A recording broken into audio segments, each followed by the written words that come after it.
Aujourd'hui, je vais vous expliquer mon ras-le-bol et mon coup de gueule dans ce game, c'est-à-dire dans ce qui se passe dans le monde réel. Et vous ne connaissez pas exactement les dessous du showbiz et les coups bas du showbiz. Voilà. Alors, à vous mes fans, déjà je sais que depuis un certain temps, je me bouscule un peu dans les réseaux sociaux, ça vous fait du mal parce que vous ne savez pas de quoi il s'agit. Et je m'en décidé aujourd'hui là, de vous expliquer le fond de ce showbiz là. Depuis un certain temps, j'ai l'impression que beaucoup de gens sont acharnés sur ma personne. Et depuis un certain temps, c'est coco, gna, gna, gna. Il y a toujours quelque chose qui ne va pas. C'est toi qui subis ça, c'est toi qui subis ça, c'est toi qui... Je me suis demandé que, mais attends un peu. Le problème même que je peux avoir finalement, c'est quoi? J'ai même les problèmes avec qui dans le game? Je me suis dit, ok, là je comprends. Et j'ai donc décidé aujourd'hui de vous dire la vérité sur les problèmes que nous avons dans le game entre moi et l'autre. Je vais commencer par énumérer le premier problème. On écoute. Il y a de cela quelques temps, une certaine promotrice culturelle me téléphone, elle me contacte. Allô Coco, salut, j'ai besoin de toi pour un événement au Cameroun. Mais la condition, c'est que tu n'arrives pas au Cameroun pendant 3 mois. Tu ne prestes pas au Cameroun pendant 3 mois. Et tu seras accompagné dans ce plateau avec Linda Raymond et Dora Deka. Je dis ok, c'est magnifique, c'est une belle idée, c'est un beau plateau. Waouh, oui, j'accepte les conditions. Les communications commencent, les photos, les affiches, les médias, les télés, avec les spots, etc., etc. Ça se passe super bien. Je suis en Belgique, tranquillement, tranquille. 1 mois et demi après, la dame me recontacte. Elle me dit, coucou Coco, écoute, le staff a réfléchi et on a une autre proposition à faire. Et voilà, on ne sait pas si tu seras d'accord ou pas. Je dis, oui, la proposition, c'est quoi? Elle me dit, étant donné que tu es tête d'affiche, on ne peut pas prendre une décision comme ça sans t'en parler. On veut ton accord, etc. Je dis, oui, la proposition, c'est quoi? Voilà, on voulait, sur ce plateau-là, ajouter une personne. Donc, Lady, qu'est-ce que tu en penses? Je dis, bah, ça ne me dérange pas du tout. Hein. Ça ne me dérange pas. Si vous pensez qu'il faut ajouter Lady, c'est magnifique. Même, ça va nous bousculer un peu plus. Il y aura beaucoup plus d'émotions dans cet événement. Moi, j'ai d'accorise. Hein. Je trouve que c'est une très, très belle idée. Alors, Linda, la dame me dit, Liliane me dit, ok, formidable, etc. Voilà, voilà, voilà. Voilà que le plateau est constitué de moi, Linda Raymond, Dora Deka et Lady. Sans souci, les communications se passent sans problème et nous envoient les billets d'avion. Moi, j'étais en Belgique. Linda Raymond était à Paris. Ben alors, comme on devait prendre le même vol, j'ai décidé que je quitte ma famille, mes enfants et mon mari pour venir dormir à Paris parce que le vol était très tôt le matin. Je viens dormir à l'hôtel Ibis à Paris. Le lendemain, je me dirige à l'aéroport. Quand je suis à l'aéroport, je reçois un coup de fil. C'est la promotrice qui m'appelle. Écoute Coco, vraiment, je ne sais pas comment je peux te l'annoncer. Il y a un souci, etc., etc. J'ai dit, il y a quel souci? Moi, je suis à l'aéroport. Il y a quel souci? Je suis déjà là. Elle me dit, bon, je vais parler de mille feux, je ne vais pas te cacher. Je t'appelle aujourd'hui parce que j'ai essayé de négocier. Depuis, je négocie, mais toujours rien. Ta sœur dit qu'elle n'est pas prestée sur le même plateau que toi. Je dis, waouh! Elle n'est pas prestée sur le même plateau que moi. Ça veut dire quoi? Oui, on a essayé de tout faire. Elle est catégorique. Elle ne veut pas presser dans le même plateau que toi. Aussi ou dans, comme ça sort, comme ça sort. Elle refuse de prester avec toi. Je dis, waouh! Et il y a quel problème? Elle dit qu'elle ne connaît pas le problème qu'elle a. Je lui dis que, mais, et toi, qu'est-ce que tu en penses? Elle dit, oh, elle ne sait pas. Comme en ce moment-là, ils avaient beaucoup de sponsors, d'où le sponsor majoritaire était des gens chez qui elle était égérie. Donc elle dit, c'est la condition qu'elle a donnée. Tu ne dois pas être sur son plateau. J'ai dit ok. Et tu n'as parlé, dit que non, je vais parler avec Chop Chop. Chop Chop dit que je lui ai dit. Et voilà, sa décision reste la même.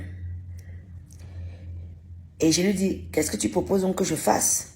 Et je voudrais rappeler que bien avant, Liliane de Massoc devait me donner mon argent.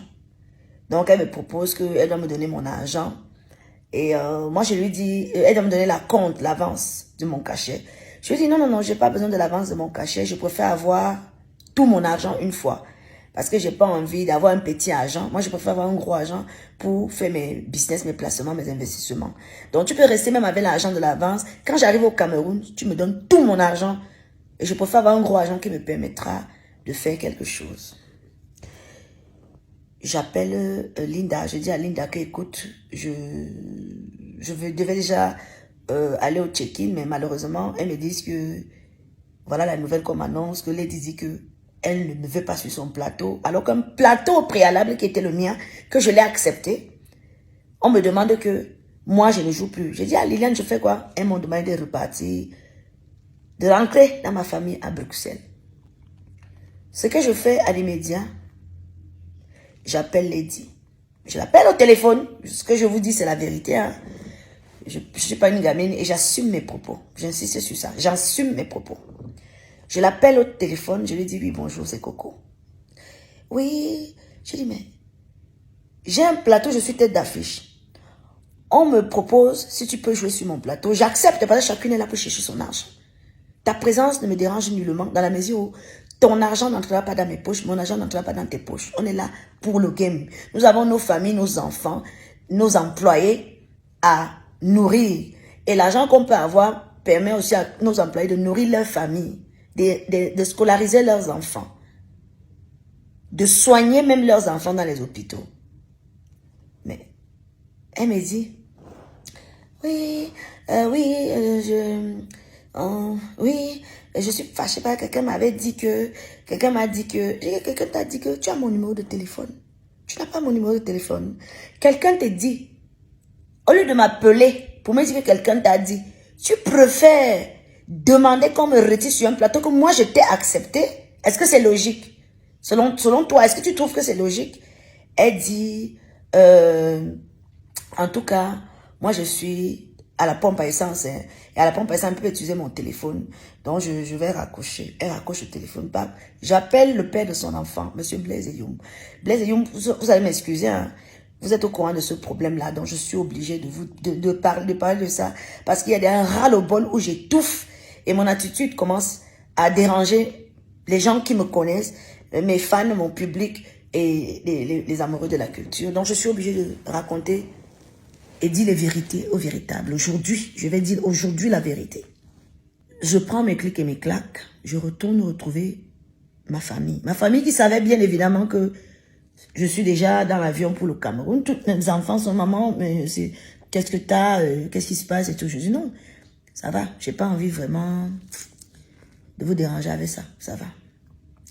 Pendant que je suis en train de repartir en Belgique, Linda Raymond qui est supposée, elle allait au Cameroun, moi je savais que, si c'est moi qu'elle ne veut pas, peut-être que Linda est partie. Linda m'appelle au téléphone.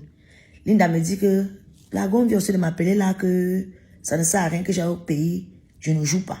Maman, j'ai dit, 3 mois de sacrifice qu'on vous a donné pour notre image. Nous avons communiqué même sur ces événements. C'est moi qui ai accepté ma soeur à côté de moi. Et vous me dites au jour d'aujourd'hui que elle demande qu'on me retire sur la scène. Et Linda aussi est retirée de la scène. Et on découvre la nouvelle affiche. Elle est tête d'affiche. Dora Deka est restée et Grâce Deka. C'est une affiche qui était notre affiche où on a commencé à communiquer depuis. Ils nous enlèvent à la dernière minute alors que c'était organisé que quand on arrive au Cameroun, ils nous prennent en charge.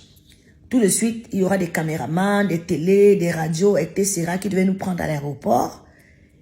Mais malheureusement, on reste avec les billets d'avion, néanmoins en main, mais on ne part. Moi, je ne suis pas partie, moi, je n'ai pas voyagé. Linda, elle m'a dit qu'elle voyage parce que son époux et ses enfants sont au Cameroun. Elle continue le voyage. Moi, je suis retournée en Belgique. Fin des débats. Ça, c'est le premier point. Le deuxième point, je vais commencer par l'événement qui s'est passé il y a peu de temps ici chez Monsieur le maire. Alors, je suis invitée chez Monsieur le maire, Monsieur Yokio Nana, que je cite ici, bien sûr, qui me dit c'est l'incroyable anniversaire de son épouse et il souhaite réellement ma présence et voilà, ce serait bien de se retrouver, d'être ensemble. Il y aura des personnalités, des artistes, etc.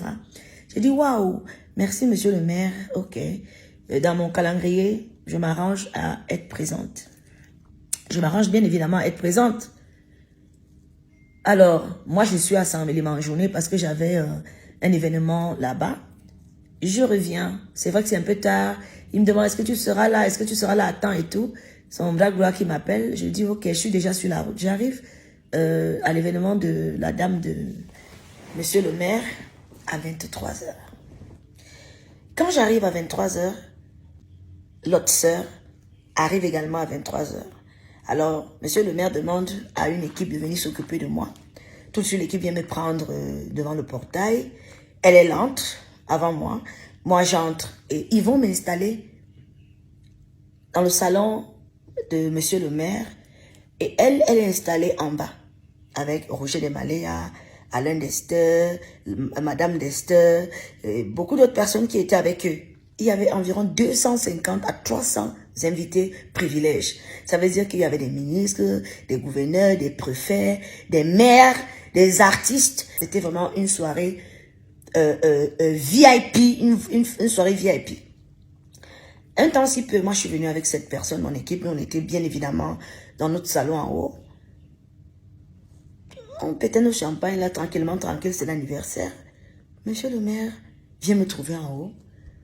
Je vois les Yves Tangana, tous ces gens-là viennent me trouver, me disent, mais qu'est-ce qui se passe avec ta soeur? Elle est fâchée, elle a dit qu'elle ne se mélange pas, elle est partie. Hey! J'ai dit que elle est partie comment? Parce que ta présence, elle ne veut pas ta présence, oh, et tout, et tout, et tout. J'ai dit que maman, pardon, je suis venue boire mon champagne ici, là, parce que monsieur le maire m'a invité. Je ne suis pas quittée de chez moi pour venir à l'anniversaire. Je ne fais pas le je m'invite. Elle est partie. Bon, c'est ce qu'on m'a expliqué.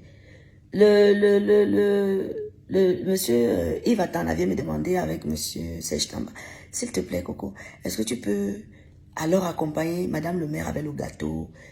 C'est elle qui était supposée faire ça. Hein, je vais dire qu'elle est plus proche que moi. Est-ce que tu peux prester à cette soirée? J'ai dit, bah, moi, j'ai pas de souci. Hein. On m'appelle d'aller accompagner madame le maire avec le gâteau à l'entrée. C'est moi qui chante joyeux anniversaire. Tranquillement, tranquille. Elle n'est plus là, elle est partie parce que je suis là. Je leur offre une prestation. Ça se passe bien. Tout le monde est, pourquoi elle a fait ça, pourquoi elle a fait ça, et tout, et tout. Ça ne fait même pas 2 ou 3, 4 heures de temps. Elle est déjà sur Internet en train d'insulter, d'avancer des propos. La crise, merci Seigneur de m'avoir ouvert les yeux. Tu m'as montré les gens avec lesquels je marche. Tu m'as. Tout simplement parce que monsieur le maire m'a invité, ça devient un problème. Non, elle ne veut personne. Il faut qu'elle soit seule. Il faut qu'elle soit seule, elle ne veut personne. Personne d'autre qui chante le bikousset. Ou elle veut seule, être seule, elle ne veut personne. Je vais continuer. Un troisième exemple avant de... Un autre mécontentement. Nous sommes programmés à la Sanza. Alors, monsieur Honoré m'appelle, il me dit, j'ai besoin d'un plateau. Lady, toi, qu'est-ce que tu en penses? Je dis à monsieur Honoré que je n'ai aucun problème. Monsieur Honoré fait l'affiche. Je suppose que quand il me pose la question, il lui a déjà posé la question. Monsieur Honoré nous fait une affiche Coco, Lady à la Sanza Night Club. Ils se mettent à faire la communication, les caravanes, etc. Bien pendant 1 mois. Ils me donnent les directives à suivre. Genre, je ne dois pas chanter à Yaoundé dans une boîte de nuit mitoyenne pendant un certain bout de temps, pendant un mois, je ne dois pas, je ne dois pas, je ne dois pas, je ne dois pas. J'accepte toutes les conditions. Maintenant, il me dit, pour l'avance, on fait comment? Comme d'habitude, je ne veux pas que tu me donnes l'avance maintenant. Je veux que tu me donnes tout l'argent une fois. C'est ce que je souhaiterais. Je suis là, moi je sais que j'ai pas de soucis, je suis chez moi, au Cameroun, même là j'étais au Cameroun à la maison. Un de mes fils DJ, donc ça veut dire que j'ai un jeune DJ qui est venu me voir, qui voulait du boulot, il voulait animer à tel endroit. Je suis allée voir Monsieur Honoré, qui est le propriétaire de la Sanza. Je lui ai dit, j'ai un de mes fils, je viens avec lui, je te le présente, tu essaies de le juger, tu vois si c'est un bon DJ, tu me dis, tu le gardes, ou c'est les jeunes qui cherchent le travail. Donc à mon niveau, ce que je peux aider, c'est aider avec mes relations. C'est comme ça que Longchamp est engagé à la Sanza. Je suis chez moi.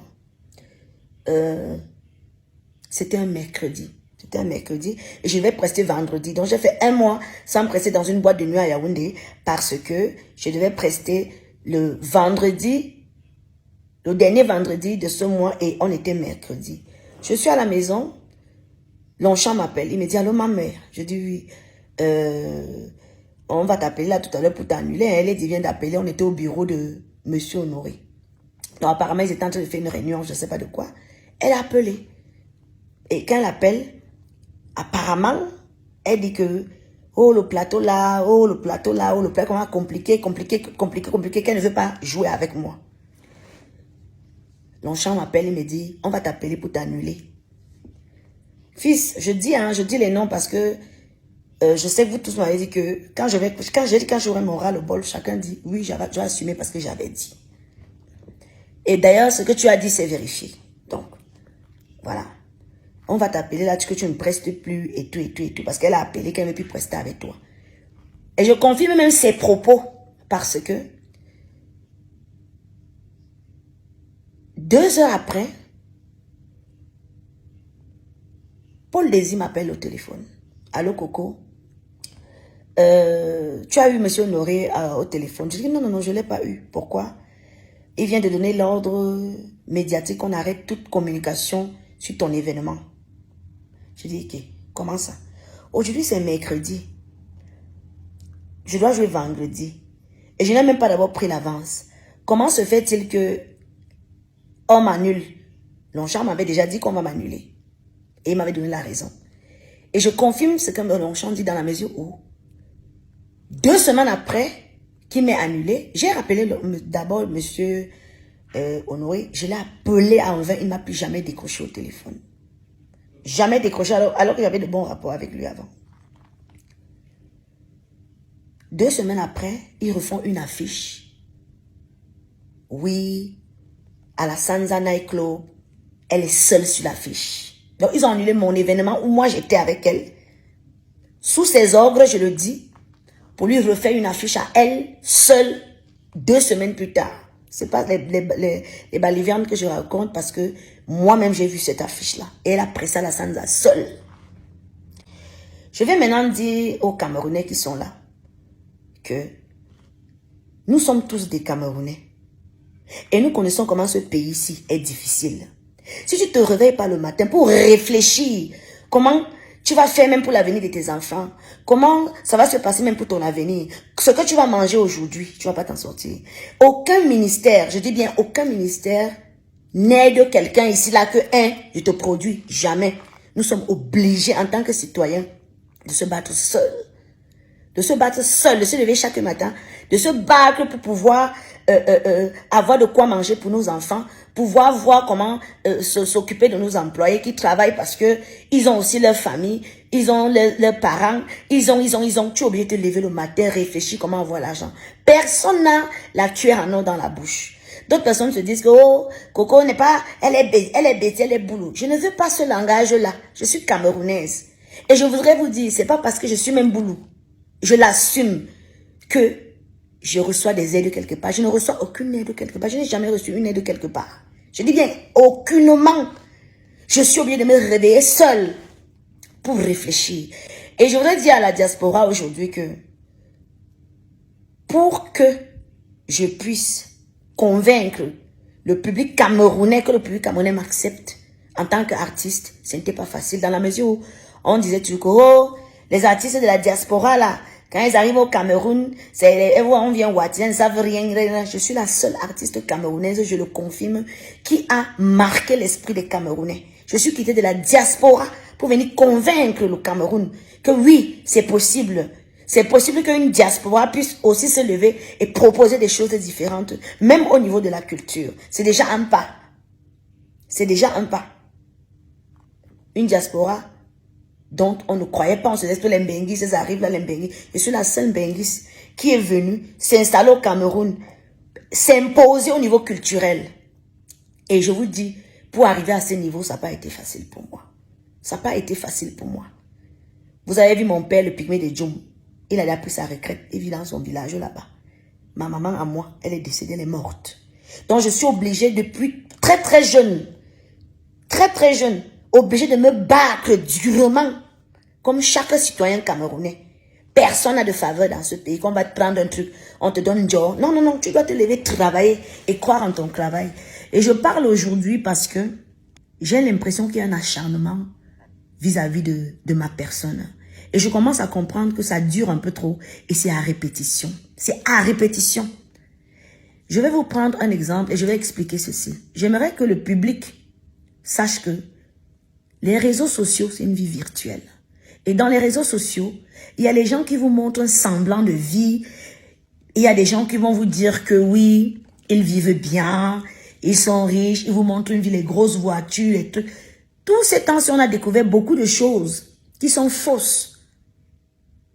Beaucoup de choses que les gens vous montrent à travers leur soi-disant vie de rêve qui n'en est pas une. On a vu les musiciens, les influenceurs, les comédiens ici dire comment ils sont riches, comment ils sont riches, comment ils sont riches. Ça nous a toujours trouvé à la toile. À la fin, on trouve que donc ce n'était même pas ta maison. Oui, oui. Nous avons vu les gens nous dire que oh, il a telle voiture, à la fin, on découvre que ce n'est pas tant. C'est pour dire que même au niveau de l'attitude, il y a de la manipulation virtuelle. Il y a la manipulation virtuelle. Ça veut dire que une personne te fait du mal, mais quand elle vient arriver devant vous, elle fait doucement, doucement, elle vous dit ce que vous voulez entendre. Alors que dans la réalité, il y a beaucoup de blessures. Et je constate que vous faites beaucoup plus confiance à la vie virtuelle qui n'en est même pas qui n'est même pas une vie réelle. La vie virtuelle, c'est ce qu'on veut vous faire voir. Je voudrais dire, hein, je vais attaquer quelque chose. Une personne qui dit aujourd'hui que oh non, le pain du 8 mars est trop cher, le pain du 8 mars est trop cher. Bon, c'est une revendication quelque part pour nous amener à baisser le prix du pain. Oui, les femmes ne devraient plus, on nous donne les nouvelles qu'on ne doit plus porter le pain, on doit plus... Mais c'est toi qui viens parler du pain du 8 mars de façon virtuelle pour montrer au public que tu as pitié du public. Mais le même jour, le même soir, c'est toi qui portes ce pain. C'est toi qui portes ce pain. Ça veut dire que dans la vie virtuelle, il y a manipulation de l'opinion publique. Parce que oui, elle nous défend. Le Pierre a raison. On ne porte même plus le pain. On ne veut plus le pain. Mais le soir, au spectacle, c'est toi qui portes le pain du 8 mars. Vous ne trouvez pas qu'il y a une manipulation virtuelle qui existe là? Vous ne voyez pas? Vous êtes aveugle? Vous êtes aveugle? Vous ne voyez pas qu'il y a de la manipulation? Et au jour d'aujourd'hui, je voudrais dire, quand les gens me disent, oh, le boycott, est-ce que, je répète et je réitère mes propos. Dis-moi avec qui tu marches, je te dirai qui tu es. Il y a de cela quelques temps, j'espère que tout le monde se souvient, hein, où un membre de la base, comme on va dire, ils vont m'excuser de les citer, hein, mais je dois le faire, est venu faire une petite vidéo pour dire, oui, je vais dire quoi, j'entends te dire la vérité aujourd'hui. Ta soi-disant sœur, elle est là, elle a envoyé les gens et tout, et tout, et tout. Pourquoi vous ne voulez pas que je croie en ça? Puisque je sais exactement ce que j'ai vécu, que je vis avec elle. Je dis que monsieur Nyat Barano a fait une vidéo. La vidéo, elle est toujours sur Internet, dans les réseaux sociaux, pour dire qu'elle était derrière. Pourquoi vous ne voulez pas que je croie en ça? Alors que je sais exactement ce que j'ai déjà vécu avec elle dans le noir. Alors, aujourd'hui, je m'exprime parce que je veux parler à mon public qui me demande depuis qu'est-ce qui se passe même, qu'est-ce qui se passe, pourquoi Coco 1 est comme ça. Je vous explique la vérité. Et puis, je voudrais dire, chaque personne, chaque citoyen camerounais, je veux parler de la diaspora, s'est levé. D'autres ont pris Boza, le désert. D'autres ont voyagé dans les conteneurs. D'autres ont voyagé dans les bateaux. Ceux qui sont morts en route, ceux qui ont continué, les rescapés, se sont en sortis. D'autres ont voyagé normalement. Moi, je me suis battue toute seule pour me faire. Je me suis faite toute seule, je le dis. Oui, je me suis faite toute seule. Toute seule. Je veux dire que j'ai eu même la chance d'être accompagnée par de belles personnes à qui je dis merci aujourd'hui. Et je leur exprime aussi ma désolation parce que ils savent que je ne parle pas généralement, je prends sur moi. Mais à un moment de la vie, je pense qu'il faut parler. Mais si j'arrive à ce point où je commence à être désagréable dans les réseaux sociaux et que je décide de sortir, c'est parce qu'il y en a marre. Et faites très très attention aux manipulateurs. Faites très attention aux manipulateurs. Les manipulateurs vous montrent un visage doux, un visage d'un innocent.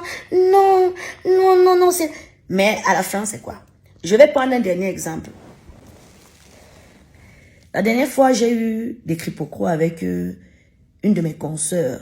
Je vais citer Claps, qui s'est fâchée. Elle est venue parler dans les réseaux sociaux.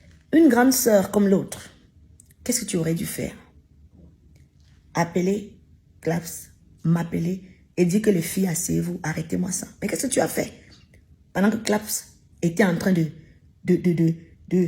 bavarder, de parler, de faire des trucs, tu es parti. Appeler Claps maintenant pour qu'elle devienne ta styliste, alors que moi je travaille avec Claps depuis plus de 6 ans. J'ai travaillé avec Claps pendant 6 ans. Je veux bien accepter que Claps a travaillé avec beaucoup d'autres artistes, mais il faut savoir qu'il y a des artistes qui ont les auras plus forts et plus positifs. Que quand ils te touchent, tu deviens or. C'est comme ça. Il y a des artistes que quand ils te touchent, tu deviens or. Finalement, tu as pris Claps, c'était pour m'énerver. C'était pour me faire mal. Mais à la fin, pourquoi tu l'as jeté? Tu l'as jeté, tu lui as promis que c'est elle qui va t'habiller à tel endroit. Mais à la fin, tu l'as encore jeté. Tu l'as jeté pourquoi? Parce que tu l'as utilisé le temps que tu avais besoin pour me faire du mal. Et après, tu n'as plus besoin d'elle. On appelle encore ça de la manipulation. Ce que je souhaite au jour d'aujourd'hui, c'est que vous me laissez tranquille. Fichez-moi le camp. Ah oui, je vous le dis. Fichez-moi le camp, fichez-moi la paix. Parce que moi, je ne vous dois rien. Je ne dois rien à personne. Et en même temps, je ne reçois aucune faveur. Je dis bien aucune faveur venant de qui que ce soit. Je suis obligée de me lever comme chaque Camerounais, chaque Camerounaise et me battre de moi-même pour mon avenir, pour l'avenir de mes enfants, de ma famille, de mes employés, de mes danseurs, de toutes les personnes qui sont autour de moi, même mes amis. Je suis obligée de me battre parce qu'en moi, j'ai des responsabilités énormes et énormes et énormes pour que mon père vieillisse bien. S'il vous plaît, fichez-moi la paix. Et je dis non à la diaspora négative. Parce que la diaspora négative aujourd'hui est en train de créer un groupuscule de personnes qui veulent gérer la culture sélective. Est-ce que la diaspora positive en elle, elle n'a rien à dire là-dessus?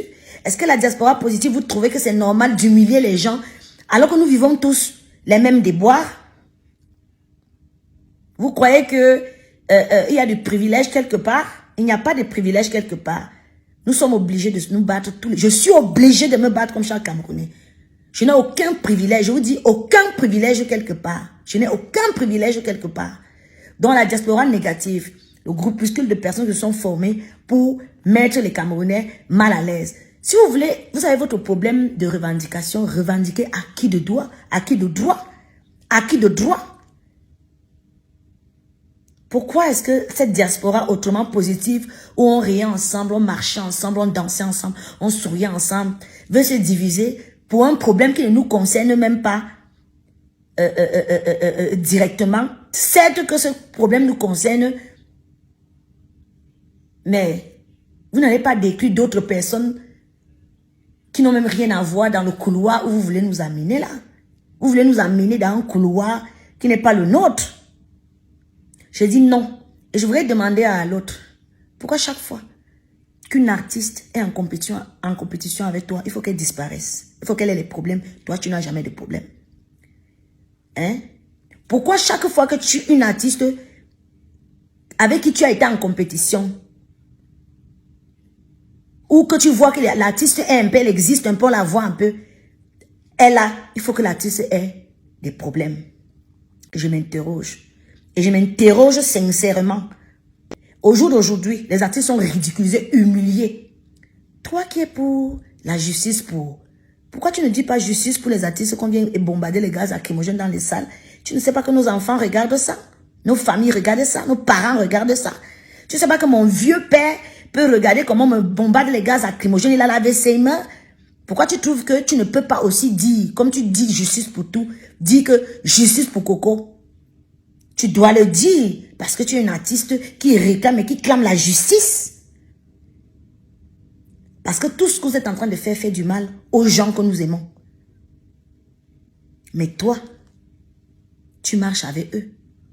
Mais toi, tu ne peux pas dire, ouais, laissons les autres tranquilles. Je répète et je conclue. Dis-moi avec qui tu marches, je te dirai qui tu es. Et puis c'est tout.